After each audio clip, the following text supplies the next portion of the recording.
Pylori कहते हैं, Helicobacter pylori पूरा नाम है, यानी आपके मैदे में एसिडिटी एसिड हुआ और उस एसिड से आपके मैदे में जख्म हुए और वो जख्म बिगड़ते रहे और फिर उनमें तफन पैदा हुआ, फिर वो जख्म खराब हुआ, उसमें बदबू, बैड स्मेल और पीप, पस, रेशा और फिर उसमें कीड़े पैदा हुए।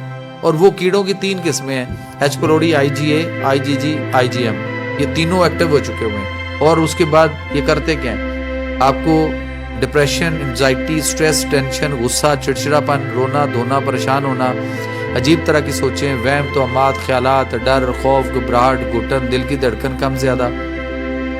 और उसके बाद जितने लोग इस वक्त साइकोट्रिस्ट के पास हैं, जितने लोग इस वक्त साइकोलॉजिस्ट के पास हैं, जितने लोग इस वक्त मेंटल हॉस्पिटल में या मेंटल डिसऑर्डर्स का इलाज करवाते फिर रहे हैं, जितने लोग इस वक्त नजूमी और आमलों के पास हैं कि जी इनको जादू टूना साया, इन पे कोई मसला है, ये एच पिलोरी का पेशेंट है। जितने मेंटल लोग हैं जो मेंटल डिसऑर्डर हो चुका हुआ है, आप इनके एच पिलोरी के टेस्ट करा लें। ये आपको सड़कों पे, फुटपाथों पे मुख्तलिफ किस्म के लोग एबनॉर्मल किस्म के नजर आते हैं, आप इनके एच पिलोरी के टेस्ट कराएं, नॉर्मल नहीं होंगे, इनका एच पिलोरी पॉजिटिव आएगा, इनके एच पिलोरी का इलाज कर लें, ये ठीक हो जाएंगे सारे। इनको मैदे की प्रॉब्लम है, वो अगर मेडिसिन नहीं खाना चाहते, अगर वो ज़हनी दबाव का शिकार है, उनको हर वक्त बदहज़मी, गैस, तेज़ाबियत रहती है और वो मेडिसिन से भी भागते हैं, तो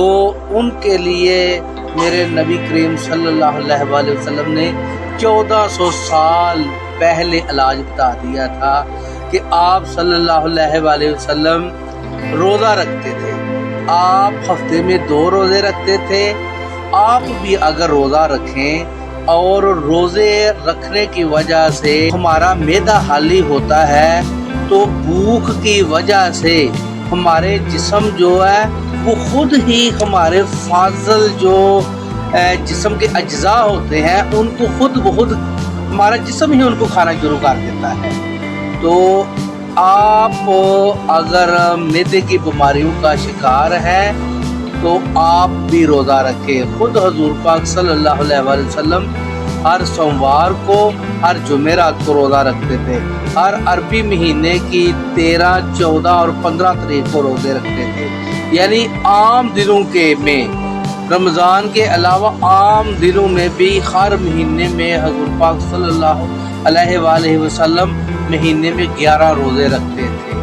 अगर आप ये तादाद बढ़ा लें तो बहुत अच्छा, नहीं तो कम से कम आप महीने में 11 रोज़े रखने शुरू कर दें, एक सुन्नत पूरी होगी और उसका सवाब भी मिलेगा। तो मैदे की जो बीमारियां हैं उनका खात्मा होगा। मुफ्त इलाज है और मुफ्त मशवरा है। रोज़ा रखने से ना तो आप कमज़ोर होते हैं और ना ही आपकी सेहत ख़राब होती है। 12 से 14 घंटे भूखा रहने की वजह से हमारा जिस्म उन जरासीमों को ख़त्म कर देता है, उन जरासीमों को खा जाता है जो बीमारी पैदा करने का सबब बनते हैं।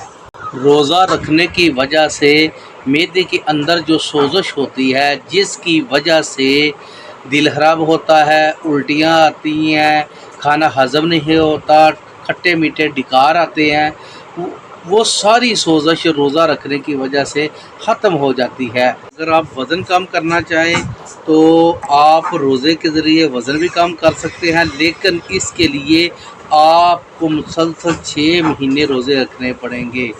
इससे आपका वज़न फ्री में कम हो जाएगा आहिस्ता आहिस्ता।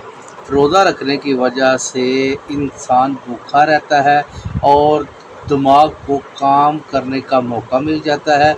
उस वजह से बेशुमार दिमागी अमराज, नफ्सियात की बीमारियां जो हैं वो आहिस्ता आहिस्ता ख़त्म हो जाती हैं।